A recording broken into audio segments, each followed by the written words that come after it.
এখানে যারা বসা ছিল যখন উঠা যাবে ওদের গুনাহ মাফ করে মাসুম বানায় ওদের ঘরে ফিরাইয়া দিব আমি। যতক্ষণ আছে লস তো নাই, কি বলেন? বাহিরে থাকলেই লস, এখানে বসলে লস নাই। লম্বা সময় হবে না, অল্প সময়। যদি শ্রোতাদের আগ্রহ থাকে না হলে কথা বলা যায়, তাহলে কথা বলা যায়। যদি আগ্রহই না থাকে, আল্লাহ তাআলা আমাদেরকে কবুল করেন। অল্প সময়, আমাদের বয়সও বেশি না, আল্লাহ অল্প সময় দিয়ে দুনিয়াতে পাঠাইছেন।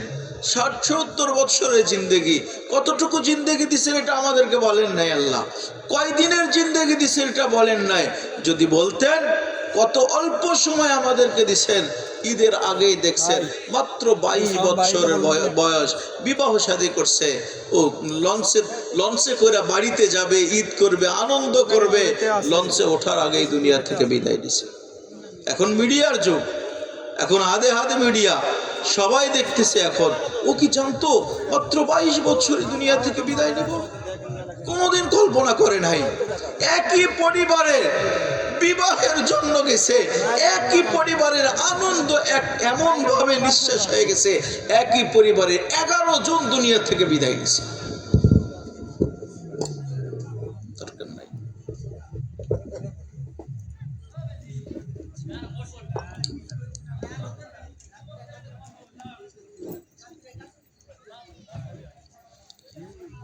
ওরা কোনোদিন ভাবে নাই যে আনন্দের মুহূর্তগুলো এইভাবে দুঃখের মধ্যে রূপান্তরিত হয়ে যাবে, কোনোদিন কল্পনা করে নাই।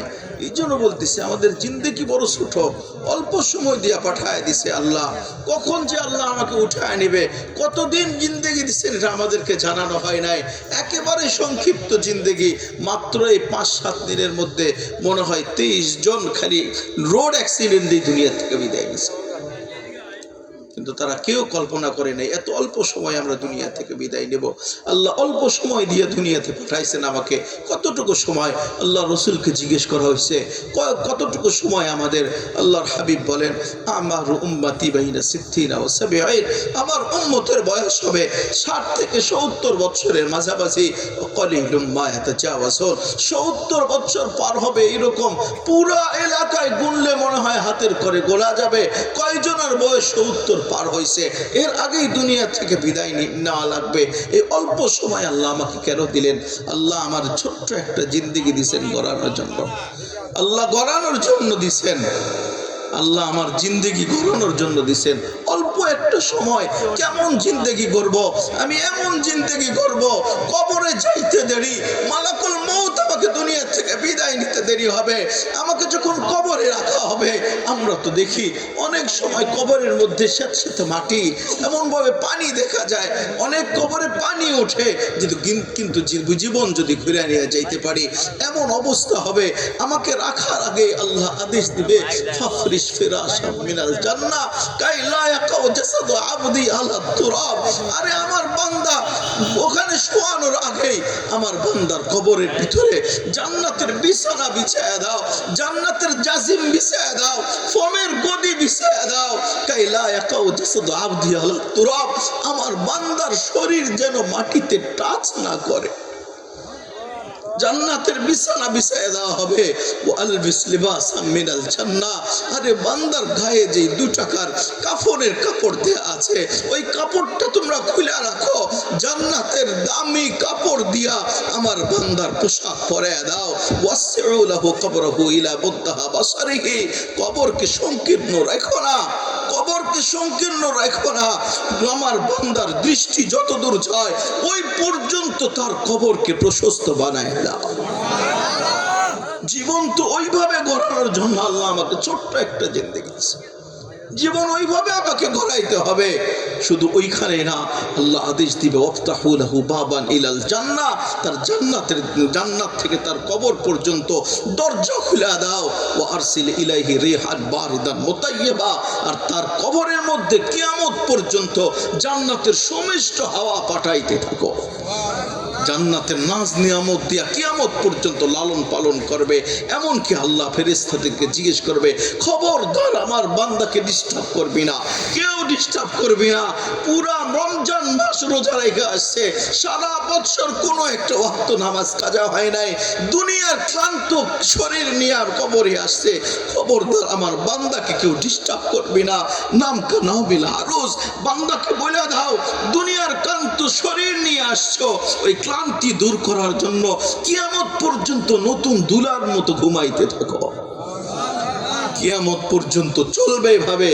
যেমন আমরাও দেখছি, যখন নতুন দুলা দুলহান যখন বাসর ঘরে যায়, সারা রাত গল্প গল্প গল্প, সকালে ঘুম দিছে, উঠার কোনো কথা নাই।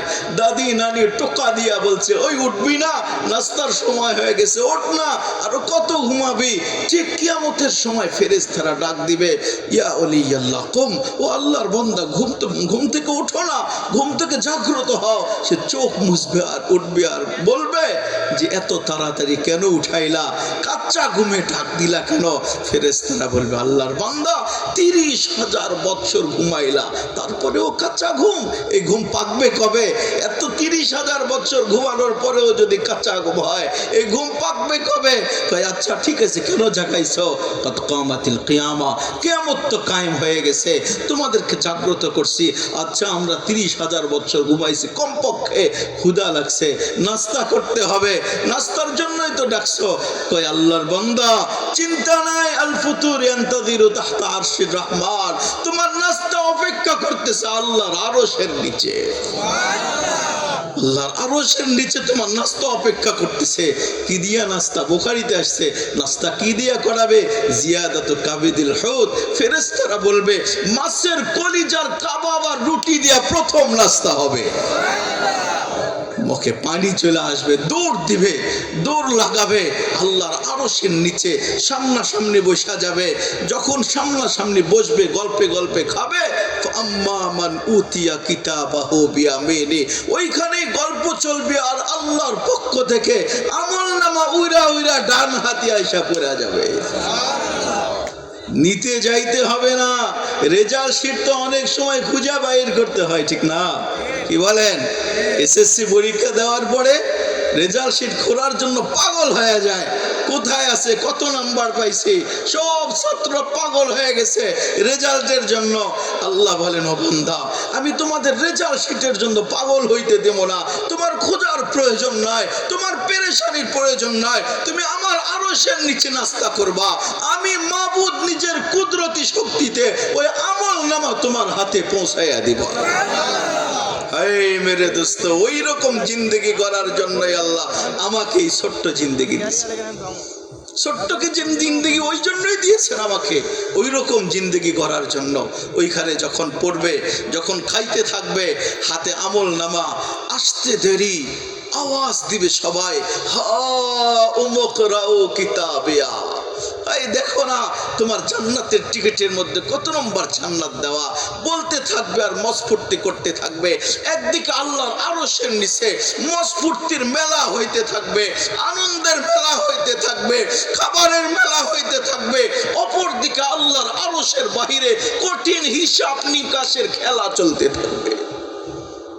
আল্লাহ তো ওই জিন্দেগি করার জন্য ছোট্ট একটা জিন্দেগি দিয়েছেন, ছোট্ট সময় দিয়ে আমাকে পাঠাইছেন।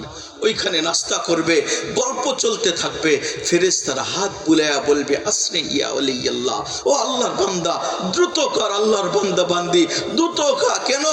কই দুপুরের খাবার জান্নাতে খাইতে হবে, দুপুরে জান্নাতে খাইতে হবে। জান্নাতে কি আল্লাহ প্রথম মেহমানদারি করাবে? কই ইনহার লাহুম সাউরুল জান্নাহ, জান্নাতের ষাঁড় তোমাদের জন্য জবাই করা হয়েছে। জান্নাতের মধ্যেই ঘুরে ফিরে বড় হয়েছে, জাফরানের ঘাস খেয়ে বড় হয়েছে। আমাদের মতো ওই আত্রায় আসানগঞ্জ বাজার থেকে নিয়ে আসা হবে না, জান্নাতের ষাঁড়কে আমাদের জন্য জবাই করা হবে। প্রথম খাবার হবে, প্রথম মেহমানদারি ষাঁড়ের গোস্ত, গরুর গোস্ত, যেটা আমাদের পীরেরা, শুধু পীরেরা না, সারা বাংলাদেশের মানুষের কাছে প্রিয় গোস্ত হলো গরুর গোস্ত, ঠিক না? ওইটা দিয়া প্রথম মেহমানদারি হবে। মুখে পানি চলে আসে, দৌড় দিবে ওখান থেকে উঠা, যখন ওখান থেকে দৌড় দিবে ইয়াসহা নূরুহুম বাইনা আইদিহিম, তাদের সামনে দিয়া আল্লাহ একটা নূর পাঠায়া দিবে, আলো পাঠায়া দিবে, আলো চক্কর লাগাইতে থাকবে। শুধু সামনে না, যে মুসলমানরা নামাজ আদায় করছে, নামাজ আদায়ের আগে যত জায়গায় ওযুর জন্য পানি লাগাইছে, ওই ওযুর জায়গা থেকে নূর ফুটা বাহির হইতে থাকবে।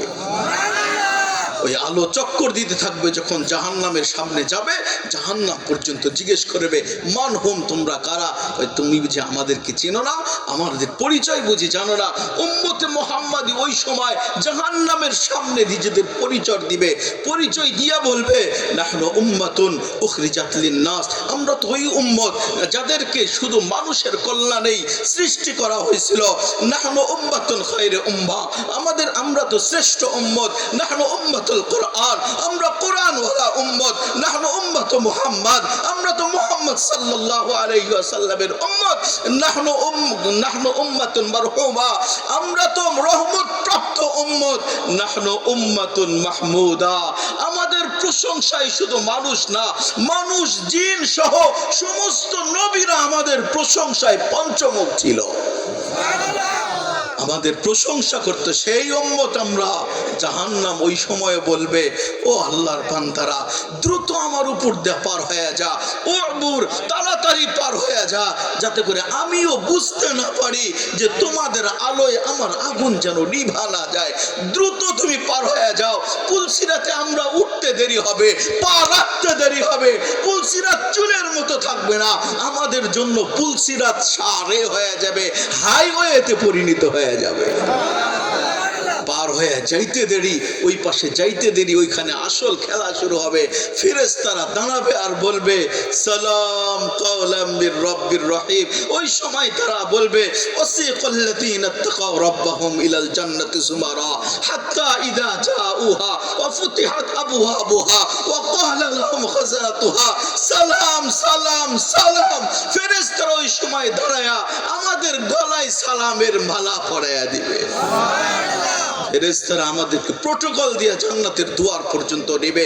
ওই সময় জিয়া আল্লাহর হাবিব বলেন, জান্নাতের গেটে যাইতে দেরি। হায় হায় হায়, আল্লাহর রাসূল বলেন, নাহনুল আখিরুনা সাবিকুনা ইয়াউমাল কিয়ামা। আরে আমার উম্মত পৃথিবীতে আসছে, সমস্ত উম্মতের পরে আসছে, কিন্তু কিয়ামতে আমার উম্মতের শ্রেষ্ঠত্ব হবে। সমস্ত উম্মতকে পাশে রেখা, পিছনে রেখা, সবাইকে পিছনে রেখা টাটা দিয়ে সবার আগে জান্নাতে যাবে। হায় হায় হায়, ওই সময় আল্লাহর হাবিব বলেন যে জান্নাতের গেটে যাইতে দেরি, আমার রব ইস্তাকবালানি রব্বি ওয়া উম্মতি, আমার রব জান্নাতের গেটে আমাকে এবং আমার উম্মতকে স্বাগত জানাবে। ওই রকম একটা জিন্দেগি গড়ার জন্য আল্লাহ ছোট্ট জিন্দেগি দিয়েছিলেন, ছোট্ট সময় দিয়ে আল্লাহ আমাকে পাঠাইছিলেন, যে জিন্দেগি আমাকে মালিকের সালামের মালা গলায় পড়ায় দিবে। এই ছোট্ট একটা জিন্দেগি দিয়ে আমাকে দুনিয়ায় পাঠাইছিলেন। এই জিন্দেগি আমি কোথায় কাটাইলাম, কোথায় কাটাইলাম? এই জান্নাতে যাইতে দেরি, জান্নাতের আলোচনা আর কতটুকু করা যায়, অল্প সময় আর কতটুকু করা যায়। যেমন খাবার একদিকে, এমন পানীয় আর একদিকে। শুধু খাবার আর পানীয় না, শরীর যদি সুস্থ থাকে, খাবার পানীয় যদি ঠিক থাকে, তাহলে একটা সঙ্গীরও দরকার হয়, ঠিক না? কি বলেন? না, সঙ্গীর দরকার হয় না? যদি মরার মতো চেহারা হয়, শরীরে যদি জোর না থাকে, ও চাইবে যে আমার সঙ্গী না থাকাই ভালো, ঠিক না? যদি শরীর ঠিক থাকে, মন ঠিক থাকে, ভিতরে যদি প্রেম থাকে, বলবে যে আমার একটা সাথীও দরকার, না? আল্লাহ বলেন ওইটার জন্য রাইখা দিছি হুরুন আইন কামসালিল লুলুইল মাকনুন, প্যাকেট করে রেখা দিছি। লাম ইয়াতমিতহুন্না ইনসুন ক্বাবলাহুম ওয়ালা জান, একেবারেই ইনটেক ভার্জিন তোমার জন্যই প্রথম প্যাকেট খোলা হবে। আর খোলা হবে ডাগর চক্ষু বিশিষ্ট হুর, সর্বপ্রথম তোমার সামনে দাঁড় করানো হবে। এই যুবক, তুমি কার পেছনে দৌড়াইতেছ? কার পেছনে দৌড়াইতেছ? তুমি যার পেছনে দৌড়াইতেছ তাকে তুমি ফুল পাঠাইছো, অনেক সময় জুতাও দেখায়, ঠিক না? না দেখায় না? কক্সবাজার সমুদ্র সৈকতে যে অনেকে জুতা দেখে আসছে, ঠিক না? বারবার তাকা তাকাইছে, ভাই আর একবার তাকাইয়া জুতা উঠায় বলছে আর একবার তাকাইলে সাইজ না হয় না, কি বলো? যুবকরা ঘুমায় যাইতেছে। হায় হায় হায়, আজকে যুবক তুমি তার যার পিছনে দৌড়াইতেছো, তুমি আল্লাহ তোমার জন্য কি রেখা দিছে? যুবককে তো বলতেই ভুলে গেছিলাম তোমাদের কথা। যুবকদের জন্য তো আল্লাহ আরশের নিচেই সিট বরাদ্দ করে রাখছে, আরশের নিচে আল্লাহ গ্যালারি দিয়ে রাখছে। যুবকের জন্য আলাদা গ্যালারি, বৃদ্ধের জন্য আলাদা গ্যালারি, মা বোনদের জন্য আলাদা গ্যালারি। শুধু যুবকদের জন্য যারা নিজের যৌবনকে আল্লাহর জন্য কাটাইছে, নিজের যৌবনকে আল্লাহর রাস্তায় কাটায় দিছে, ইবাদতের জন্য কাটায় দিছে, আল্লাহ শুধু যুবকদের জন্য সুপার ডিলাক্সের একটা গ্যালারি বরাদ্দ করে রাখছে। হায় হায় হায়, ওইখানে বসবার মজ ফুর্তি করতে থাকবে, আনন্দ ফুর্তি করতে থাকবে। আল্লাহ বলছেন, আল্লাহর হাবিব বলেন, ও যুবক দেখো তোমার জন্য আল্লাহ জান্নাতে কি রাখা দিছে। লাউ বাদাগা সাবাতা আবহুর লা সারা আহলা মিনাল আসাল। ও যুবক তুমি যার দিকে তাকাও, সে যদি একদিন গোসল না করে, একদিন ব্রাশ না করে, তার কাছে যাওয়া যায় না, মুখের দুর্গন্ধে যাওয়া যায় না। আল্লাহর হাবিব বলেন তোমার জন্য আল্লাহ জান্নাতে রেখা দিছে। লাউ বাদাগা সাবাতা আবহুর লা সারা আহলা মিনাল আসাল। ও যুবক তোমার জন্য যে হুরে ইনকে আল্লাহ রাখছে, সে যদি শুধু মুখের থুতুটা সাত সমুদ্রে নিক্ষেপ করে, সাত সমুদ্রের লবণাক্ত পানি মধুর চাইতেও মিঠা হবে। লাউ কাশাফা সাকাইহা, যদি পা বাহির করে দিত, লাগাবা শাউজাউ শামসি আবাদা, চিরদিনের জন্য সূর্য তার আলো হারায় ফেলতো। যদি একবার হাসির ঝলক দিত, লাউ দাহিকা আলা দুনিয়া, দুনিয়ায় যদি হাসির ঝলক দেয়, লা তানাওয়ারাতিদ দুনিয়া কুল্লা, সমগ্র সৌর জগৎ আলোয় আলোকিত হবে। শুধু চুলের যদি একটা ঝলক দিয়া দেয়, লা তাআত্তারাতিদ দুনিয়া কুল্লা, সমগ্র দুনিয়া সুঘ্রাণে মোহিত হবে। ও যুবক একবার ভাবো না, যার থুতুতে সাত সমুদ্রের পানি মধুর চাইতেও মিঠা হয়, ওই ঠোঁটটা যদি তোমার ঠোঁটে লাগে কেমন মজা হবে? একবার ভাবো না, একটু কল্পনা করো না, তুমি ঘুমায় একটু কল্পনা করো। আমার তো মনে হয় কল্পনা যদি আসে, কালকে থেকে যুবক দুনিয়া বাদ দিয়ে আল্লাহর কদমে লুটে পড়ে। আমার তো মন চায় যুবকদের কলিজা চিরা কথাগুলো ঢুকায় দিতে। কিন্তু বড় আফসোস, আজকেও গেছে ঈদের পরের দিন, কালকে গেছে ঈদের দিন, হয় কত যুবক শুধু পাগলের মতো দৌড়াইছে, দৌড়ায় নাই। কি বলেন? যা কোনোদিন কেউ করে না, মনে হয় আমাদের এলাকার গুলোই বেশি করে, ঠিক না? হ্যাঁ, রাস্তায় রাস্তায় ঘোরা যায় না, বের হওয়া যায় না। শুধু পুরুষরা না, নারীরাও একেবারে পিছনে নাই, এরা মনে হয় আরেকটু বেশি। অথচ উচিত ছিল ওই নারীদেরকে নিজেদেরকে গোটায় রাখা, আল্লাহর জন্য উৎসর্গ করা, রসুলের জন্য উৎসর্গ করা, দ্বীনের জন্য উৎসর্গ করা। যদি আমার মা বোনরা যদি নিজেকে আল্লাহর জন্য উৎসর্গ করতে পারে, রসুলের জন্য যদি জীবনটা দিয়ে দিতে পারে, হায় হায় হায়, কবরের আযাব আর শাস্তি কি পরিমাণ কঠিন হবে। আম্মা জান খাদিজাতুল কুবরা রাদিয়াল্লাহু তাআলা আনহা, উনি আল্লাহর হাবিবকে বলতেছেন, ইয়া রাসূলুল্লাহ, আপনি যে কবরের বয়ানগুলো করেন, আমার বুক ভয় হয় যদি ওইখানে আমি আল্লাহ যে প্রশ্নগুলো করবেন, ওই প্রশ্ন যদি জবাব না দিতে পারি, তাহলে কবরের অবস্থা কি হবে? ইয়া রাসূলুল্লাহ, আমার সব কিছু আপনার কদমে লুটায় দিছে, আল্লাহর দ্বীনের খেদমতে লাগাইছে, আল্লাহর মহব্বতে, আপনার মহব্বতে আমার সমস্ত সম্পদ বিলীন করছি। ইয়া রাসূলুল্লাহ, শুধু একবার আমাকে ওয়াদা দিবেন, একবার ওয়াদা দিবেন, কবরের সওয়ালের জবাব যদি আমি না দিতে পারি, ওই সওয়ালের জবাব আপনি একটু দিয়ে দিবেন, আমি যদি না দিতে পারি আপনি সহযোগিতা করবেন। আল্লাহ রাসূল বলেন, খাদিজা, আমি তোমার কথা ওয়াদা দিলাম। যেদিন আম্মা জান খাদিজা রাদিয়াল্লাহু তাআলা আনহা দুনিয়া থেকে বিদায় নিছেন, আল্লাহ রাসূল দাফনের পরে জায়গায় দাঁড়ায় আছে, আল্লাহ রাসূলকে আবু বকর রাদিয়াল্লাহু তাআলা বলতেছেন, ইয়া রাসূলুল্লাহ, এতক্ষণ দাঁড়িয়ে আছেন কেন? চলেন, ফিরে চলেন। কই, আবু বকর তুমি যাও, আমি একটু অপেক্ষা করব। কেন অপেক্ষা করবেন?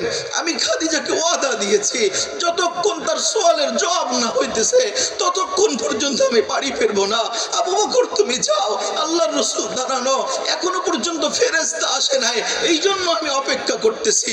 আল্লাহ জিবরাইল পাঠায় দিছে আর বলছি, ইয়া রাসূলুল্লাহ আপনি নিশ্চিন্তে ঘরে ফিরে যান। কয় আল্লাহ আমি তো খাদিজাকে ওয়াদা দিছি যে তার কবরের সওয়ালের জবাব না হওয়া পর্যন্ত আমি ফিরবো না। আমি কিভাবে ফিরবো?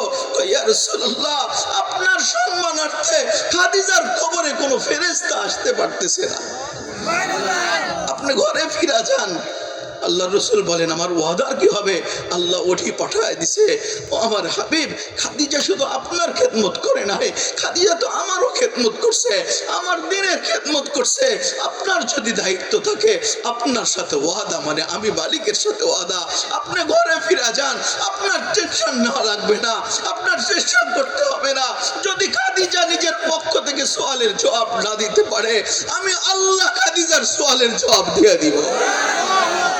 ও মেরি দোস্ত, কি দিয়ে আমি আপনাকে বুঝাবো? আমার মা বোনদেরকে আমি কি দিয়ে বুঝাবো? আমার মা বোনদের কাছে তো আল্লাহ রসুল বেশি কিছু চায় নাই, 5 ওয়াক্ত নামাজটাই চাইছে, একটু পর্দা করে চলার জন্য চাইছে, যেন বেবর্তা না হয়ে যায়, স্বামীর কথা মানার জন্য বলছে, বেশি কিছু তো চাওয়া হয় নাই। আল্লাহ রসুল বলেন আমার উম্মতের মধ্যে পুরুষদের মধ্যে শুধু একজনের জন্য 8 দরজা আহ্বান করবে, কিন্তু আমার নারী উম্মতের যদি কয়েকটা আমল করতে পারে, আমার সমস্ত নারী উম্মতের জন্য 8 জান্নাতের দরজা খোলা থাকবে, সমস্ত দরজা তাদেরকে ডাকবে, আসো আমার নারী উম্মতরা যে কোনো দরজা দিয়ে ইচ্ছা জান্নাতে প্রবেশ করবে।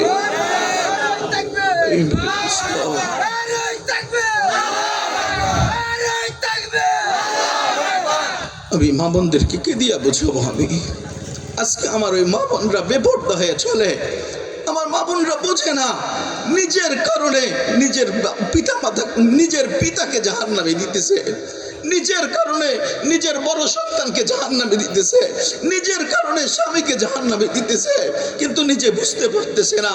যেই ঘরে দায়ুস থাকে, যেই ঘরে বেপরদা নারী থাকে, পর্দা করে না, ওই ঘরের পুরুষরা হলো দায়ুস, আর দায়ুস কোনোদিন জান্নাতের সুঘ্রাণ পাবে না। ওই নারীর কারণে পুরুষরা পর্যন্ত জাহান্নামী হবে। একটু ভাবেন না, প্রত্যেক বাড়িওয়ালার একটু ভাবেন না, আমার স্ত্রীকে কোথায় পাঠাইতেছি আমি, আমার মেয়েকে কোথায় পাঠাইতেছি আমি, আমার মাকে কোথায় পাঠাইতেছি আমি, তাদের জীবন কিভাবে করতেছি, একটু ভাবেন না। অথচ আল্লাহ রসুল বলেন আমার নারী উম্মতের আল্লাহ তাআলার কাছে তাদের এত গ্রহণযোগ্যতা যে যদি 4টা কাজ করতে পারে, 4টা কাজ, পুরুষের মতো জিহাদ করতে হবে না, পুরুষের মতো ঈদগার ময়দানে যে নামাজ পড়া লাগবে না, তরবারি ধরা লাগবে না, তারপরে ওর জন্য আল্লাহর 8টা জান্নাতের দরজা খোলা হয়ে যায়। তাদের জান্নাতে যাওয়া অতি সহজ। আজকে আমার মা বোনরা মাঝে মাঝে বলে যে বাংলা ঘরে থাকবো না, স্বামীর কথা মানবো না।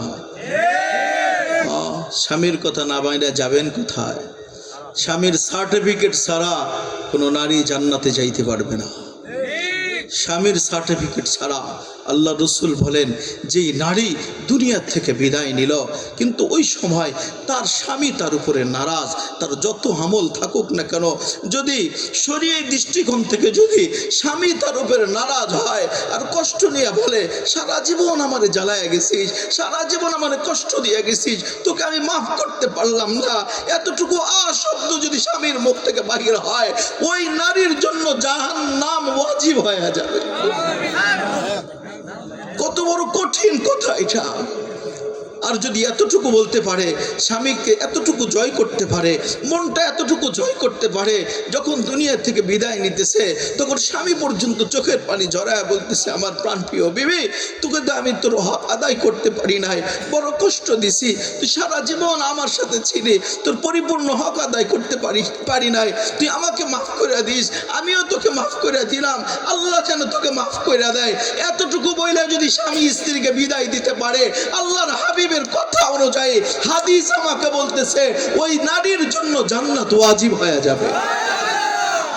কিন্তু আমরা মা বোনরা কোথায় যাইতেছি, কোথায় যাইতেছি আমরা?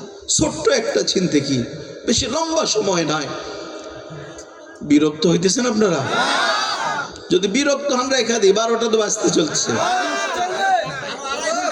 আল্লাহু আকবার। কালকে আমার দিনে আফসুর মাহফিল আছে ভাই, সকালে ফজরের পরে আমাকে বিদায় নিতে হবে।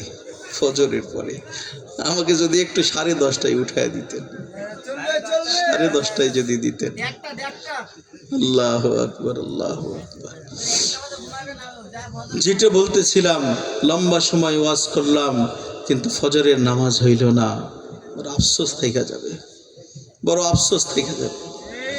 লম্বা সময় ওয়াজ করলাম, হৃদয়ের ব্যথাগুলা জানায়া গেলাম, কিন্তু যুবক ঘুমের মধ্যে ফজর কাটায় দিল। এই কথা কার কাছে রাখবো আমি? আমার মা বোনরা ফজর কাজা করে দিল, এই ব্যথা কার কাছে বলবো আমি? আমি তো চাইতেছি, আমার মনে হয় সমস্ত যুবকের পায়ে হাত দিয়ে যদি মসজিদে নিয়ে আসতে পারতাম, সবার পায়ে হাত রেখে যদি মসজিদ পর্যন্ত নিয়ে আসতে পারতাম। ও যুবক, একবার মালিকের কদমে সেজদা দিয়ে দেখো না, আল্লাহর পায়ে একবার সেজদা দিয়ে দেখো না, মালিক তোমার জন্য কেমন পাগল পারা হয়ে যায়, মালিক তোমার জন্য কি পুরস্কার রাখছে। যখন কোনো বান্দা আল্লাহর কাছে বাইতুল মামুর আকাশেও একটা আছে, আপনাদের মসজিদের নামও বাইতুল মামুর, উপরেও বাইতুল মামুর আছে। ওই বাইতুল মামুরে ফেরেশতারা নামাজ পড়ে। আমরা তো নিচের বাইতুল মামুরে নামাজ পড়ি, ফেরেশতারা ওইখানে নামাজ পড়ে। বাইতুল মামুর মসজিদের উদ্যোগে মাহফিল, কিন্তু বড় আফসোস, মাহফিলের পরেও যদি আমরা মসজিদ পর্যন্ত যাইতে না পারলাম, আমার মাহফিল যদি আমাকে মসজিদ পর্যন্ত পৌঁছাইতে না পারলো, ওই মাহফিল কোনো সফলতা নিয়ে আসতে পারবে না। এই জন্য আমাকে কমপক্ষে মসজিদ পর্যন্ত চাইতে হবে। যুবক, তুমি একবার মাথাটা আল্লাহর কদমে রাখো না, একবার আল্লাহর কদমে মাথাটা রাখো না, আল্লাহ তোমার সাথে কি আচরণ করে। হাদিসে আসছে, বান্দা যখন সেজদায় লুটা পড়ে, যুবক যখন আল্লাহর কদমে সেজদা দেয়, আল্লাহ পুরো হাত মহাব্বতের হাত বুলায় দেয় আর বলতে থাকে, ইরফা রসাক, ও বান্দা মাথাটা উঠা না, কি বলতে চাইতেছিস বল না, কবুল হয়ে যাবে। কি বলবি? বান্দা উঠেই শুরু করে আত্তাহিয়াতু লিল্লাহি ওয়াস সালাওয়াত। যখন পড়তে থাকে, আল্লাহ বলেন, আমার প্রশংসা করলি, আমাকেই প্রশংসা করলি, ঠিক আছে বুঝছি তো, আমার প্রশংসা করলি, কি চাবি একটু ছানা। বান্দা সুযোগ পেয়ে বলতে থাকে, আল্লাহুম্মা সাল্লি আলা মুহাম্মাদিন ওয়া আলা আলি মুহাম্মাদ। আল্লাহ বলেন, ও বান্দা, আমারও প্রশংসা করলি, আমার হাবিবের দরুদ পড়লি, কি যেন চাবি, তুই জানা, কবুল করব আমি। বান্দা সুযোগ পেয়ে বলতেছে, আল্লাহুম্মা ইন্নী যালামতু নাফসি যুলমান কাসীরা। ও মালিক, গুনাহ করতে করতে জিন্দেগি শেষ করে দিছি, গুনার ভারে নোয়া গেছি, আর চলতে পারতেছি না, আমল নামা গুনাহ তো পরিপূর্ণ হয়ে গেছে। ও মালিক, আপনি ছাড়া গুনাহ মাফ করার আর কেউ নাই, লা ইয়াগফিরুদ যুনুবা ইল্লা আনতা, আপনি ছাড়া গুনাহ মাফ করার কেউ নাই। এমন গুনাহ করছি এলাকার কেউ জানে না, যদি এলাকার মানুষ জানতো আমাকে ইমামতিতে রাখতো না, যদি এলাকার আমার স্ত্রী জানতো আমাকে স্বামী বলে স্বীকার করতো না, যদি সন্তানরা জানতো আমাকে পিতা বলে কোনোদিন ডাক দিত না। আয় আল্লাহ, এমন গুনাহ করছি কেউ জানে না, আপনি ছাড়া মাফ করার আর কেউ নাই, দয়া করে আমার গুনাহটা মাফ করে দেন না। এইভাবে বলতে দেরি, হাদিসে আসছে, ওই বান্দা সালাম ফিরানোর আগেই তোর সমস্ত গুনাহ মাফ। এই জন্য হাদিসে আসছে, কোনো বান্দা যদি 5 ওয়াক্ত নামাজ যদি পাবন্দির সাথে পড়ে, কারো বাড়ির সামনে যদি নহর থাকে, 5 বার গোসল করলে যেমন তার শরীরে কোনো ময়লা থাকে না, কোনো বান্দা যখন 5 বার নামাজ পড়ে, আল্লাহ তার আমল নামায় কোনো গুনাহ অবশিষ্ট রাখেন না। এমনকি আল্লাহ শুধু গুনাহ মাফ করেন এমন না, যখন আল্লাহর কদমে সিজদা দিয়া বলা হয় সুবহানা রাব্বিয়াল আ'লা, সুবহানা রাব্বিয়াল আ'লা, আল্লাহ ওই সময় বলেন সাব্বাহতানি সাব্বাহতুক। ও বান্দা, তুমি আমাকে পবিত্র বলছো, তোমাকে অপবিত্র রাখবো এটা হইতেই পারে না, আমি তোমার সমস্ত গুনাহকে মাফ করে পবিত্র বানায় দিলাম। যখন বলে সুবহান রাব্বিয়াল আ'লা, ওই সময় আল্লাহ আওয়াজ দেয় আর বলে, বান্দা আলাইতানি আলাইতুক, তুমি আমাকে মহান বললা আর তোমাকে আমি নিম্ন স্তরে রাখবো, তা হইতেই পারে না, তোমাকেও আমি মহান বানায় দিলাম। এইরকম একটা জিন্দেগি গড়ার জন্য আল্লাহ ছোট্ট একটা জিন্দেগি দিয়েছিলেন, এইরকম একটা জিন্দেগি গড়ার জন্য আল্লাহ ছোট্ট একটা সময় দিয়েছিলেন। ছোট্ট সময়ের মধ্যে কত পলিসি করছেন আমাদেরকে বাঁচানোর জন্য। গত কয়েকদিন আগে রমজান বিদায় দিছে। আল্লাহর হাবিব বলে রমজানের এমন একটা প্যাকেজ দেওয়া হয়েছিল, এমন একটা প্যাকেজ, এমন একটা প্যাকেজ, রমজানের রোজা রাখবে গুনাহ মাফ, ইফতার করাবে গুনাহ মাফ, তারাবি পড়বে গুনাহ মাফ, এক রাত ইবাদত করবে ওর আমলনামায় 83 বছর ইবাদতের সওয়াব লেখা হবে। গেছে না রমজান, গেছে না লাইলাতুল কদর? কতটুকু আদায় করতে পারছি? সাহেবুল বাইতি আদরা বিমা ফি, নিজে ঘরালা নিজেই জানি কতটুকু ঘরে আছে, কতটুকু আমল করতে পারছি। নিজে একটু হিসাব নিলেই তো হয়, নিজে হিসাব নিলেই তো হয় কতটুকু পালন করতে পারলাম। আল্লাহ আমাকে জিন্দেগি গড়ার জন্য রমজান দিয়েছিলেন, রমজান বিদায়ও নিল, কিন্তু কিছু তো মানুষ আছে এমনভাবে জিন্দেগিটা গড়ছে, তাদের আমলনামা দেখা ফেরেশতা পর্যন্ত চরক গাছ, ফেরেশতা পর্যন্ত চোখ কপালে উঠা যাবে, জিজ্ঞেস করবে কি হয়েছে, দৌড়ায় আসবে আল্লাহর কাছে, ওই আল্লাহ কিছু তো বুঝে আসে না। কিছু বুঝে আসে না মানে আমলনামা তো বুঝে আসে না। কি বুঝে আসে না? ওই 50 বছরের কোনো দিন সে রাত্রে ঘুমায় নাই, কোনো দিন দিনে রোজা ছাড়া ইফতার করে নাই। 50 বছর দিনে রোজা, 50 বছর রাত্রে সারা রাত নামাজের সওয়াব। কিভাবে সম্ভব এটা? আল্লাহ বলতে সম্ভব, এটা আমি উম্মতে মুহাম্মাদিকে দিয়েছিলাম। ওই কেমনে সম্ভব? আল্লাহ বলেন যেই বান্দা এশার নামাজ জামাতে পড়লো, ফজরের নামাজ জামাতে পড়লো, সারা রাত নাক টায়া ঘুমাইলো, ওর আমল নামায় সকালে সারা রাত ইবাদতের সওয়াব লেখা হলো। খুব কঠিন? কি বলেন? খুব কঠিন। এটা যদি আদায় করা যায়, ফজর পড়ছি আর এই এশা পড়ছি জামাতে, সারা রাত নাক টেনে ঘুমাইছি, লুঙ্গি কোথায় চলে গেছে খবর নাই, কিন্তু আল্লাহ আমার আমল নামায় সারা রাত ইবাদতের সওয়াব লেখা রাখছে। খুব কঠিন এটা? আল্লাহ হিসাব দিয়ে দিবে, এটা খুব কঠিন। ফেরেশতারা বলবে না এটা তো কঠিন না, কিন্তু রোজা এটাও তো কঠিন না। ওই 50 বছর রোজা, কোনোদিন দিনে খায় নাই, এটা কিভাবে সম্ভব? আল্লাহ বলে এটাও সম্ভব। আল্লাহর হাবিব বলেন মান সামা রমাদান সুম্মা আতবাহু সিত্তাম মিন শাওয়াল কানা কাসিয়ামিদ দাহার। রমজানের রোজা রাখলো, 30টা রোজা সবার সাথে রাখা সহজ, 30টা রোজা রাখলো, রমজানের পরে শাওয়াল চলতেছে, শাওয়ালে 6টা রোজা রাখলো, আল্লাহর রাসূল বলেন তার আমল নামায় সারা বছরের রোজার সওয়াব লেখা হইল। এটা খুব কঠিন, কি বলেন?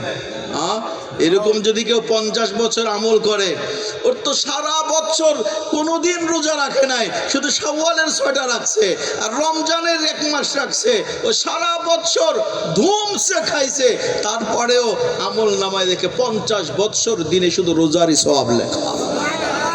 এটা তো খুব কঠিন না? ঠিক না? এই জিন্দেগি গড়ার জন্যই আল্লাহ সিস্টেম করে দিয়েছিলেন আমাদেরকে। এই সিস্টেম এই জন্যই করে দিয়েছেন। আল্লাহর হাবিব সাল্লাল্লাহু আলাইহি ওয়াসাল্লাম বলছেন আমার উম্মতের সময় হবে খুব অল্প, কিন্তু আমার উম্মত সমস্ত উম্মতের চাইতে শ্রেষ্ঠ হবে। ওই কিভাবে হবে? দেখো না, আল্লাহ তো জানে যে আমার উম্মতের বয়স লম্বা হবে না, কিন্তু এই উম্মতকে তো শ্রেষ্ঠ উম্মত বানায় দিছে। তো কিভাবে হবে? ওই ওরা তো 1000 মাস ময়দানে কাটাইতে হয়েছে, 1000 মাস যুদ্ধে কাটাইতে হয়েছে। আমার মাহবুবের উম্মতের 1000 মাস ময়দানে কাটানো লাগবে না, 1 রাত ইবাদত করবে 1000 মাসের চাইতে বেশি সওয়াব দিয়ে দিছে আল্লাহ। জিন্দেগি গড়ার জন্য এগুলো আল্লাহ দিছেন। যদি আমরা কাজে লাগাইতে পারি, যদি কাজে লাগাইতে পারি, যুবক তোমাদের জন্য সুবর্ণ সুযোগ, তোমাদের জন্য সুবর্ণ সুযোগ সামনে। নিজের জিন্দেগি কাটা, কখন যে আল্লাহ আমাকে ডাক দিয়ে নিয়ে যাবে কেউ জানে না, কখন যে দুনিয়া থেকে বিদায় নেব কেউ বলতে পারে না। যুবক যৌবন অবস্থায় যাইতে পারে, একটু মাথা ঘামাও না, মাথা ঘামাও, একটু মাথা কাকা হাঁটাও, একটু বিবেকটা তুমি নিয়ে আসো না। যদি বিবেক খাটাইতাম আমরা, বেশি না, আমি একটু উদাহরণ সব জায়গায় দিয়ে থাকি, প্রায় দিয়ে থাকি। আমার খালাতো ভাই বড় ভাই সামনে বসা, আমার খালাতো ভাই সামনে বসা, ওই খালাতো ভাইয়ের মতো একটু ভাবনা আনো না, একবার ভাবনা আনো, গেম চেঞ্জ, একবার ভাবনা আনো। আমি একদিন মাদ্রাসা থেকে এসে দেখলাম দূরে দেখা যায় লম্বা পাগড়ি, লম্বা চুল, বাবড়ি, লম্বা জুব্বা। আমি মনে মনে ভাবলাম এইরকম বুজুর্গ আর এইরকম আল্লাহওয়ালা কোত্থেকে আসলে একটু দেখার দরকার। তো যাই দেখলাম আমার খালাতো ভাই। আমি জিজ্ঞেস করলাম ভাই এই গেম চেঞ্জ হইলো তো হইলো কি দিয়া? এইরকম পরিবর্তন হইল তো হইল কি দিয়া? তো আমার ভাই আমাকে বলতেছিল, আমি সামনাসামনি বলতেছি, শুধু যুবকদের বোঝানোর জন্য আমি বলতেছি, এতটুকু ভাবনা তুমি নিয়ে আসো না যুবক, একবার এই ভাবনা নিয়ে আসো, তোমার জিন্দগির গেম চেঞ্জ হয়ে যাবে। একবার ভাবনা নিয়ে আসো। আমি যখন জিজ্ঞেস করলাম, উনি আমাকে বলতেছে, দেখ আমি তো মুসলমান, আল্লাহ আমাকে মুসলমানের ঘরে জন্ম দিছে, ঠিক না? কি বলেন? মুসলমান তো আমরা, না মুসলমান মনে হয় না? ইসলাম কি খুব খারাপ জিনিস না ভালো? কেমন ভালো? আল্লাহর রসুল বলেন, আল্লাহর রসুলকে দিয়ে দিস, আবু হুরায়রাকে দিয়ে দিছে, যাও তুমি বলে যাও, মান ক্বালা লা ইলাহা ইল্লাল্লাহ দাখালাল জান্নাহ, শুধু ইসলামের কালেমা পড়বে ওকে আল্লাহ জান্নাত পর্যন্ত পৌঁছায়া দিবে। ইসলাম কত বড় দৌলত এখনো বুঝি নেই আমরা, কত বড় দৌলত। শেষ কালেমা যদি লা ইলাহা ইল্লাল্লাহ হয়, ওকেও আল্লাহ জান্নাত পর্যন্ত পৌঁছায়া দিবে। একটা আমি ঘটনা শুনাইয়া দিই। আল্লাহর হাবিব সাল্লাল্লাহু আলাইহি ওয়াসাল্লাম প্রতিবেশী যেই থাক, মুসলিম হোক বা অমুসলিম হোক, কেউ যদি অসুস্থ হয় আল্লাহ রসুল দেখতে চাইতেন। তো আল্লাহ রসুল শুনছেন এক ইহুদির ছোট্ট বাচ্চা অসুস্থ, আল্লাহ রসুল ওইখানে গেছেন। যাওয়ার পরে যখন রসুল তাকে দেখছে, দেখার পরে ভাবতেছে আর দুনিয়াতে আর থাকবে না, আর ফিরবে না, অসুস্থ থেকে ফিরবে না, দুনিয়া থেকে বিদায় নিবে।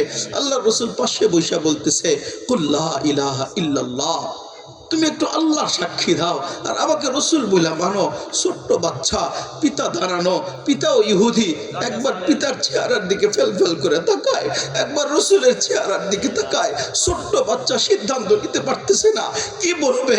তখন পিতা বুঝছে যে মোহাম্মদ আসলে আল্লাহর রসুল, এই জন্য পিতা দাঁড়ায় বলতেছে, আতি আবুল কাসেম, ও আমার কলিজার টুকরা সন্তান আবুল কাসেম মোহাম্মদ রাসূলুল্লাহ, যা বলে তুই মানা নে। এই অনুমতি পাইতে দেরি, ছোট্ট বাচ্চা কালেমা পড়তে দেরি হয় নাই। আশহাদু আল্লা ইলাহা ইল্লাল্লাহ ওয়া আশহাদু আন্নাকা রাসূলুল্লাহ কালেমা পড়তে দেরি, মালাকুল মউত সময়রা উঠায় দিতে দেরি হয় নাই। দুনিয়া থেকে বিদায় নিছে আল্লাহর হাবিব ওইখানে দাঁড়ায় গেছে আর বলতেছেন, আলহামদুলিল্লাহিল্লাযী আনকাযাহু বি মিনান নার, ওই আল্লাহর প্রশংসা করি, এই বাচ্চাকে আমার মাধ্যমে চিরস্থায়ী জাহান্নাম থেকে মুক্ত করে দিয়েছে। শুধু কালেমা তাকে এক ওয়াক্ত নামাজ পড়ায় নাই, কালেমা তাকে জান্নাত পর্যন্ত পৌঁছাইয়া দিয়েছে। ইসলাম যে কত বড় দৌলত। যদি ইসলাম না থাকে, যদি কালেমা না পড়তে পারে, নিজের রসুলের নিজের চাচাও জাহান্নাম থেকে বাঁচতে পারে না, সম্পর্ক নিয়ে যাইতে পারবে না। আল্লাহ রসুল চাচার পাশে বসছে, পাশে আল্লাহ রসুলের চাচা আবু তালেব যখন মৃত্যুর সন্নিকটে, তার পাশে ছিল আবু জেহেল, উতবা, সাইবা, সবাই বসা। ওই সময় আল্লাহ রসুল পাশে বসে বলতেছে, কুল লা ইলাহা ইল্লাল্লাহ, ও আমার চাচা আপনি একবার শুধু কালিমাটা পড়ে যান, আশহাদু লাকা বিহা ইনদাল্লাহ, কিয়ামতের দিন সবার সামনে আল্লাহর দরবারে আপনার ইসলাম আর ঈমানের সাক্ষী আমি মুহাম্মদ রাসূলুল্লাহ দিব। তখন বলতেছে, চাচা বলতেছে, ভাতিজা আমি জানি তোমার ধর্ম সত্য, কিন্তু আমি যদি ধর্ম গ্রহণ করি তাহলে এই যে বড় বড় নেতা, এই নেতারা আমাকে ধিক্কার দিবে, এদের কারণে আমি কালেমা পড়তে পারতেছি না। ও মেরে দোস্ত, আমি তো মাঝে মাঝে বলি, অনেক সাধারণ যুবক, সাধারণ মানুষ শুধু নেতার কারণে জাহান্নামে যাবে, শুধু নেতার কারণে জাহান্নামে যাবে। অনেক যুবক শুধু বন্ধুর কারণে জাহান্নামে যাবে। এখন তো আস্তে আস্তে বেস্ট ফ্রেন্ড হয়েছে, ঠিক না? আগে তো ছিল জাস্ট ফ্রেন্ড, এখন সেটা বাড়তে বাড়তে বাড়তে বাড়তে বেস্ট ফ্রেন্ড। লা ইয়াসালু হামিমুন হামিমা, ওই কলিজা কাটা দোস্ত খবর নিবে না জাহান্নামে কি হইতেছে, কিয়ামতে কোনো খবর নিবে না। অনেক বন্ধু আছে শুধু বন্ধুকে খুশি করতে যায় জাহান্নামে পথযাত্রী হইতেছে, শুধু বন্ধুর জন্য। এই জন্য বন্ধুকেও নির্বাচন করা দরকার ওই রকম ভাবে, নেতা নির্বাচন করা দরকার ওই রকম ভাবে, নেতার কারণে যেন আমি জাহান্নামে না যাই। আবু তালেব বলতেছিল, এই নেতারা আমাকে ধিক্কার দিবে, যার কারণে কালিমা আমি পড়তে পারতেছি না। আল্লাহ রসুল বলেন, ও চাচা যদি জোরে না পড়তে পারেন, উচ্চ আওয়াজে যদি নাও পড়তে পারেন, আমি কানটা লাগায় দিতেছি, আপনি আমার কানের পরে মুখটা লাগায় একবার কালিমাটা শুনাইয়া দেন, তারপরে আপনার ইসলামের সাক্ষী দিব, ঈমানের সাক্ষী দিব। চাচা বলতেছে, না আমি এইটাও পারবো না। আল্লাহর হাবিব বলেন, চাচা আর একটা সুযোগ আমার জন্য রেখে যান, একটা সুযোগ দিয়ে যান। সেটা কি? আপনি যদি নাও পড়তে পারেন, আমি উচ্চ স্বরে পড়বো, আপনি শুধু ঠোঁটটা নাড়াবেন, আপনি শুধু মুখটা একটু হারায় দিবেন, তারপর সাক্ষী আমি আল্লাহর কাছে দিব। ওই সময় চাচা আবু তালেব বলতেছেন, ভাতিজা কি তোমাকে বলবো, আমি কালিমা তো পড়তে পারতেছি না। কই চাচা, যদি কালিমা না পড়ে যান আপনাকে আমি জাহান্নাম থেকে বাঁচাইতে পারবো না। জাহান্নামের আগুন সামনে অপেক্ষা করতেছে, আমি বাঁচাইতে পারবো না। ওই সময় চাচা বলতেছে আর যাইতেছে, আন্নার খায়রুম মিনাল হার। ও ভাতিজা, জাহান্নামের আগুন তো সহ্য করতে পারবো, কিন্তু আমি এই নেতাদের কটু কথা সহ্য করতে পারবো না। এই জন্য আমি জাহান্নামকে নিয়ে দুনিয়া থেকে বিদায় নিলাম। এইভাবে যখন জাহান্নামের কালেমা না পড়ে যখন বিদায় নিল, চাচা আল্লাহ রসুল অজর ধারায় কাঁদতেছেন আর বলতেছেন, আম্মি আম্মি মা তারাক্তানি সাবিলা। ও চাচা চাচা, আপনাকে বাঁচানোর জন্য কোনো পথ রাখা গেলেন না, কোন পথ আপনি আমার সামনে রেখে গেলেন না। আল্লাহ রসুল ব্যতীত হয়েছেন শুধু কালেমা না পড়ার কারণে, ঈমান না নিয়ে নেওয়ার কারণে। শুধু আল্লাহ রসুল ব্যতীত হন নাই, আবু বকর রাদিয়াল্লাহু তাআলা আনহু ব্যতীত হয়েছেন।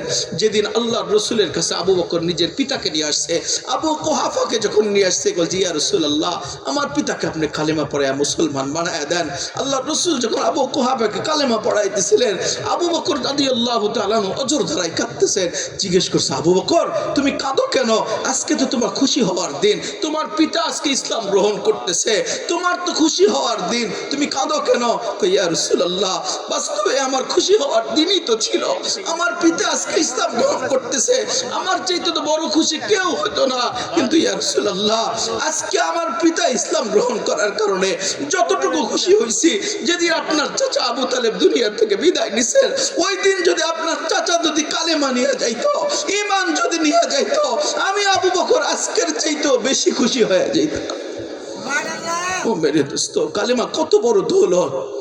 কোনদিন আল্লাহর কাছে আমরা দরখাস্ত করি নাই, আল্লাহ স্বেচ্ছায় আমাকে মুসলমানের ঘরে জন্ম দিয়েছেন, নিজের ইচ্ছায় আমাদেরকে মুসলমানের ঘরে পাঠিয়ে দিয়েছেন। কালেমা যে কত বড় দৌলত, এটা আমাদের মূল্য নাই।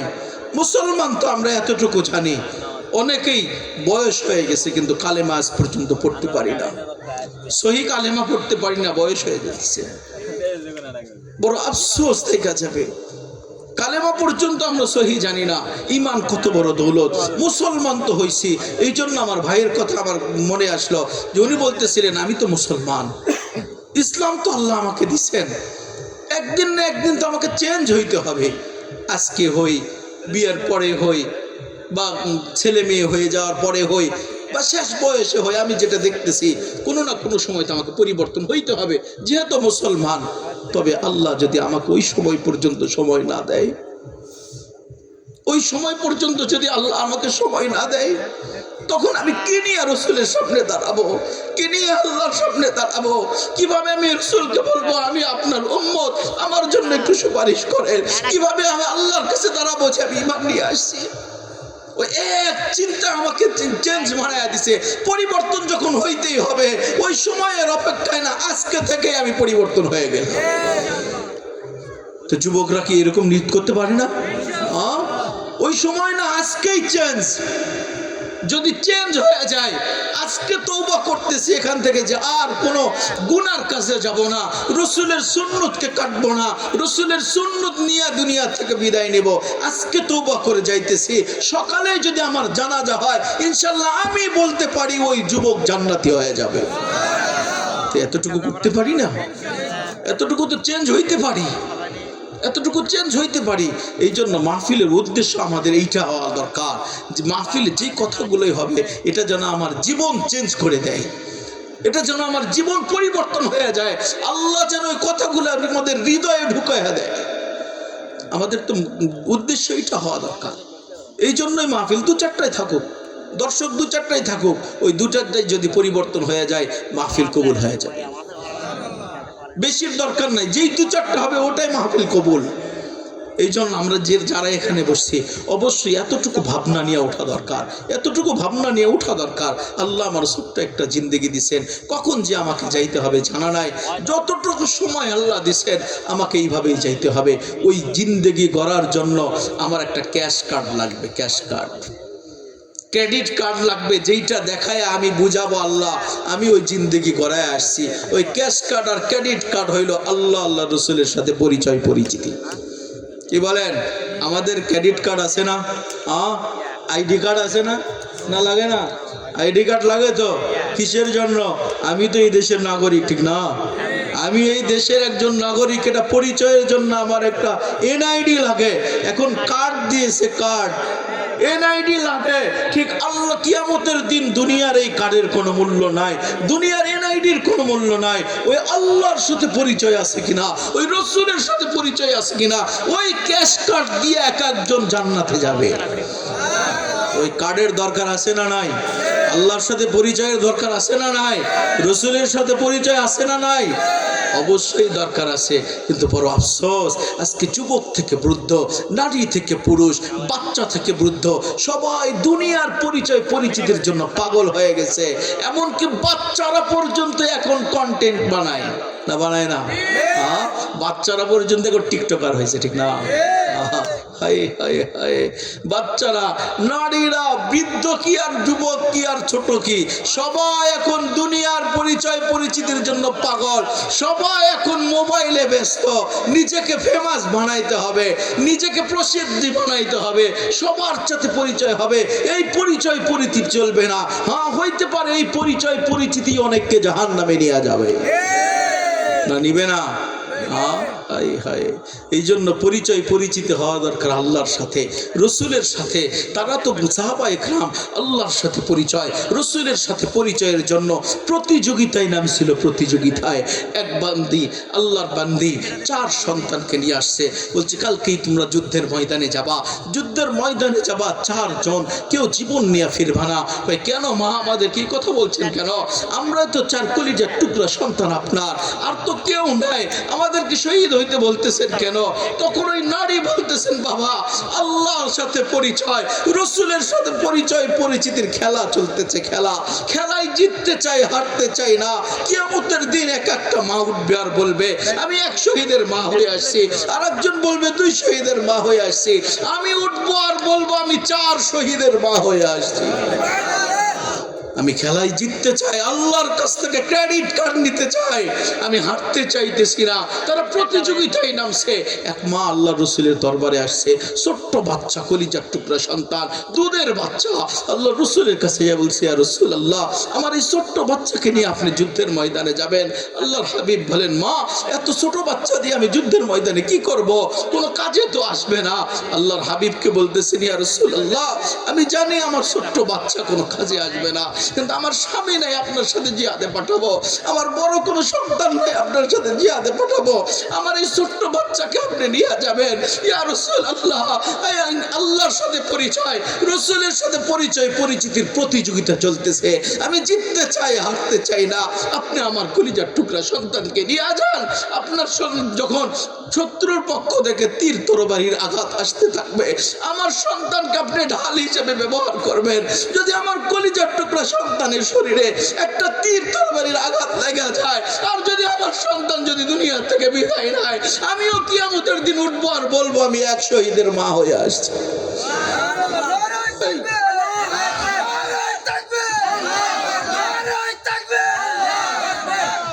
হয় মেরে দোস্ত, ওই রকম একটা জিন্দেগি গড়ার জন্য আল্লাহর সাথে পরিচয় পরিচিতি, রসুলের সাথে পরিচয় পরিচিতির ক্রেডিট কার্ডের দরকার আছে না নাই? কি বলেন? লম্বা সময় আর কথা না বলি, আজকে আমাকে একটু সময় দিয়ে আমি স্টেজে উঠাইন, একটু লম্বা সময় বয়ান করবো ইনশাল্লাহ। গতবার বলতে পারি নাই, এবছরও সুযোগ হইতেছে না। আমার কালকে ফজরের পরে এখান থেকে রওনা হইতে হবে, এই জন্য লম্বা সময় আমি নিতে পারতেছি না। তবে সবার কাছে আবেদন থাকবে, যুবক, বৃদ্ধ, বাচ্চা, মা, বোন, সবার কাছে আবেদন থাকবে, ওই আল্লাহর সাথে পরিচয় না নিয়ে কবরে যায় না, ওই রসুলের সাথে পরিচয় না নিয়ে কবরে যায় না। যুবক, তোমাদের পায়ে হাত রেখে বলি, তোমার দাড়ি না থাকলে সুন্দরী মেয়ে তোমাকে প্রপোজ করবে এমনও না, তোমার দাড়ি থাকলে তোমাকে কেউ ঘরের জামাই করবে না এমনও না। হইতে পারে তোমার রসুলের সুন্নতের কারণে তুমি অনেক খারাপ মেয়ের থেকে বেঁচে যাবা। এই জন্য রসুলের সুন্নতটা রেখে দাও, রসুলের সুন্নতটা তোমরা রেখে দাও, যাতে আমি যেন কালকেই দুনিয়া থেকে বিদায় নিলে কমপক্ষে রসুলকে বলতে পারি ইয়া রাসূলুল্লাহ, আপনার সুন্নতকে নিয়ে আপনার সামনে দাঁড়ানো, আপনাকে আমাকে কি দিবেন দিয়া যায়, এতটুকু যেন বলতে পারি।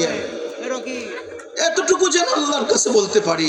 এই জন্য আমার মা বোনদের কাছে আবেদন থাকবে, আমরা পর্দা করে স্বামীর কথা মেনে আল্লাহর হুকুম মেনে দুনিয়া থেকে বিদায় নেওয়ার চেষ্টা করব। আর আমরা যারা এখানে আছি সকলেই একটু চেষ্টা করব 5 ওয়াক্ত নামাজ যেন ঠিক করে পড়তে পারি, রসুলের সুন্নত যেন আদায় করতে পারি। পারবো না ইনশাআল্লাহ? এতটুকু তো করতে পারি। ফজর থেকে ইনশাআল্লাহ দেখা যাবে এই মাহফিলের তাসির কতটুকু হয়েছে, ফজর থেকে দেখা যাবে। ঠিক আছে ইনশাআল্লাহ? ফজর থেকে আমরা নামাজের পাবন্দি করব। আল্লাহ রাব্বুল আলামিন আমাদের সবাইকে, মাহফিলকে সহ মা বোনদের সবাইকেই, পুরা এলাকার মানুষকে আল্লাহ কবুল করেন।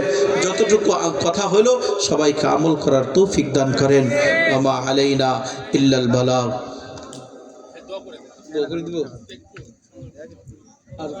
আর কেউ কোনো কথা বলবে? আচ্ছা,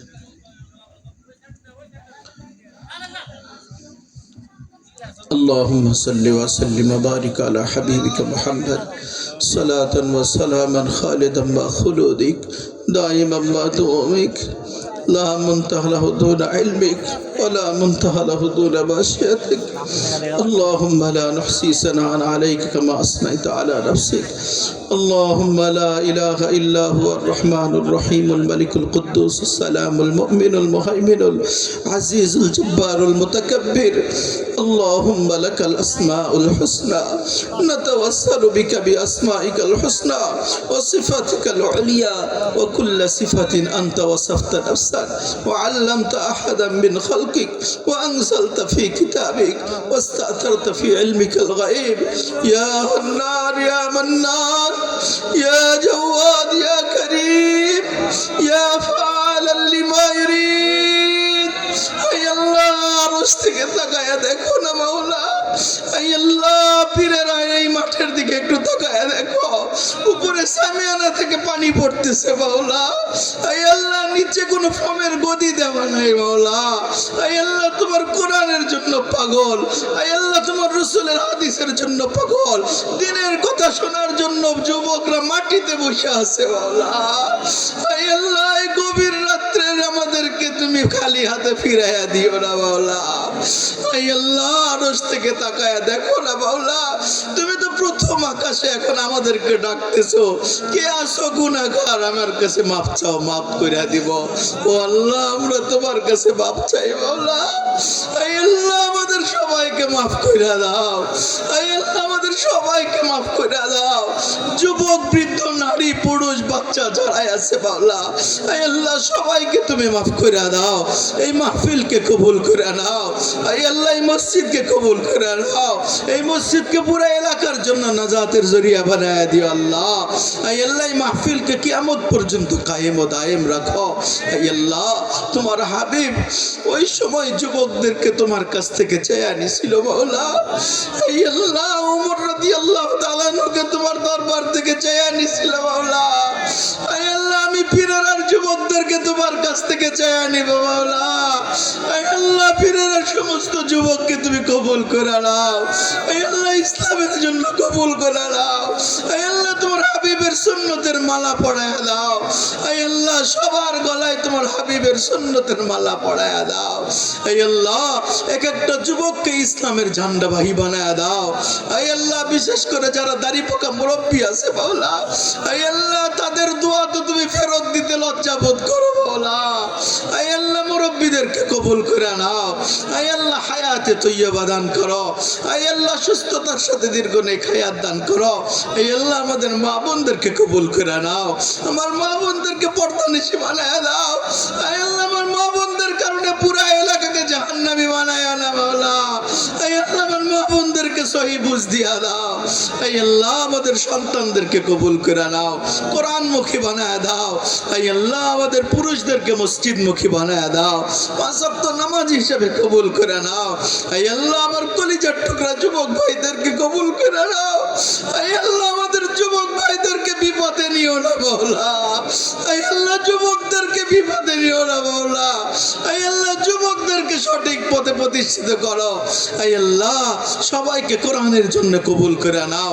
আয় আল্লাহ বিশেষ করে তোমার ঘরের যারা কিয়ানত করেছে মাওলা, আয় আল্লাহ যারা দান করেছে, অনেকেই দান করছে, সবার নাম বলা সম্ভব না মাওলা। যারা যেই মনের নেক মাকসাদ নিয়ে দান করছে তাদের মনের নেক মাকসাদ পূর্ণ করে দাও। আয় আল্লাহ তাদের পরিবারের উপরে বরকত নাজিল করো, সমস্ত অনিষ্টতা থেকে হেফাজত করো। আয় আল্লাহ তাদের পূর্বপুরুষ যারা দুনিয়া থেকে বিদায় নিচ্ছে মাওলা, আয় আল্লাহ কবরগুলোকে জান্নাতের বাগান বানায় দাও। আয় আল্লাহ আমরা যারা আমিন আমিন বলতেছি, অনেকেই পিতাহারা মাতাহারা, অনেকেই নিজের পিতা মাতাকে নিজের হাতে কবরে রেখে আসছি মাওলা। আয় আল্লাহ জানি না আমাদের এই পিতা মাতা কি অবস্থায় আছে। আয় আল্লাহ গতকালকে ঈদের দিন গেল মাওলা। আয় আল্লাহ যদি ওই পিতা মাতা আজকে জীবিত থাকতো, আমাদের আনন্দটা তাদের মাঝে ভাগাভাগি করতে পারতাম মাওলা। আয় আল্লাহ তাদের সাথে মুআনাকা করতে পারতাম, মুসাফা করার সুযোগ হইতো। আয় আল্লাহ ওই পিতা মাতা তো দুনিয়া থেকে বিদায় নিছে মাওলা। আয় আল্লাহ আমাদেরকে যেমন ঈদ দিয়ে খুশি করছো, আমাদের পিতা মাতাকেও জান্নাতের কবরকে জান্নাতের বাগান বানায়া খুশি করায়া দাও। আয় আল্লাহ তাদেরকে কিয়ামত পর্যন্ত জান্নাতের মেহমান হিসেবে কবুল করে নাও। আয় আল্লাহ এই এলাকাকে তুমি কবুল করে নাও। আয় আল্লাহ ইসলামের জন্য উর্বর বানায়া দাও। আয় আল্লাহ পুরা এলাকাকে ইসলামের ঘাঁটি বানায়া দাও রব্বুল আলামিন। আয় আল্লাহ যারা প্রবাসী আছে মাওলা, তাদেরকেও তুমি হেফাজত করো মাওলা। আয় আল্লাহ প্রবাসের জিন্দেগি এমনিতেই কষ্টের জিন্দেগি মাওলা। আয় আল্লাহ আমার মতো কত সন্তান নিজের পিতাকে প্রবাসে দেখতেছে মাওলা। আয় আল্লাহ প্রবাসে যারা আছে তাদেরকে হেফাজত করো। আয় আল্লাহ সুস্থতার নিয়ামত দান করো। আয় আল্লাহ অনেকেই অসুস্থতার নিয়ামত নিয়ে হাসপাতালের বেডে আছে মাওলা। আয় আল্লাহ সবাইকে সুস্থতার নিয়ামত দ্বারা পরিবর্তন করে দাও, সবাইকে সুস্থতার নিয়ামত দান করো। আয় আল্লাহ আমাদের কামাইয়ের মধ্যে বরকত দাও। যারা ঋণগ্রস্ত আছে ঋণ পরিশোধ করার তৌফিক দিয়া দাও। আয় আল্লাহ যারা অসুস্থ আছে সুস্থতা দান করো। আয় আল্লাহ বিশেষ করে যারা বেকার আছে মাওলা, আয় আল্লাহ হালাল রিজিকের ব্যবস্থা করে দাও। আয় আল্লাহ যারা অভাবী আছে অভাব দূর করে দাও। আয় আল্লাহ বিশেষ করে আমাদের এলাকা কৃষি প্রধান এলাকা মাওলা, আয় আল্লাহ আমাদের কৃষি কাজগুলো সমস্ত বালা মুসিবত থেকে হেফাজত করো মাওলা। আয় আল্লাহ আমাদের ফসলগুলোকে বালা মুসিবত থেকে হেফাজত করো মাওলা। আয় আল্লাহ দুনিয়ার জিন্দগি ইসলামী জিন্দগি বানায় দাও, আখিরাতের জিন্দগি জান্নাতি জিন্দগি বানায় দিও মাওলা। আয় আল্লাহ বিশেষ করে শেষ আরজি মাওলা, যতদিন পর্যন্ত শরীরে ইহরামের কাপড় যতদিন না জড়াইতে পারছি মাওলা, আয় আল্লাহ আমাদের কারো শরীরে কাফনের কাপড় জড়ায় না মালিক। আয় আল্লাহ একবার হইলেও তোমার ঘরের জিয়ারত নসিব করে দাও, তোমার ঘরের তওয়াফ করার নসিব দাও। আয় আল্লাহ সাফা মারওয়া সাই করার তৌফিক দাও। আয় আল্লাহ তোমার হাবিবের রওজার পাশে দাঁড়ায়া সালাম দেওয়ার তৌফিক দাও মাওলা। তোমার হাবিবকে এক নজর দেখার তৌফিক দিয়া দাও। রব্বির হামহুমা কামা রব্বায়ানি সগীরা। আয় আল্লাহ যা চাইলাম তাও দিয়া দাও, যা চাইতে পারি নাই কিন্তু দরকার সেটাও দিয়া দাও। রব্বানা তাকাব্বাল মিন্না ইন্নাকা আনতাস সামিউল আলিম ওয়া তুব আলাইনা ইন্নাকা আনতাত তাওয়াবুর রহিম। সুবহান রাব্বিকা রাব্বিল ইজ্জাতি আম্মা ইয়াসিফুন ওয়া সালামুন আলাল মুরসালিন আলহামদুলিল্লাহি রাব্বিল আলামিন। আসসালামু আলাইকুম ওয়া রাহমাতুল্লাহি ওয়া বারাকাতুহু।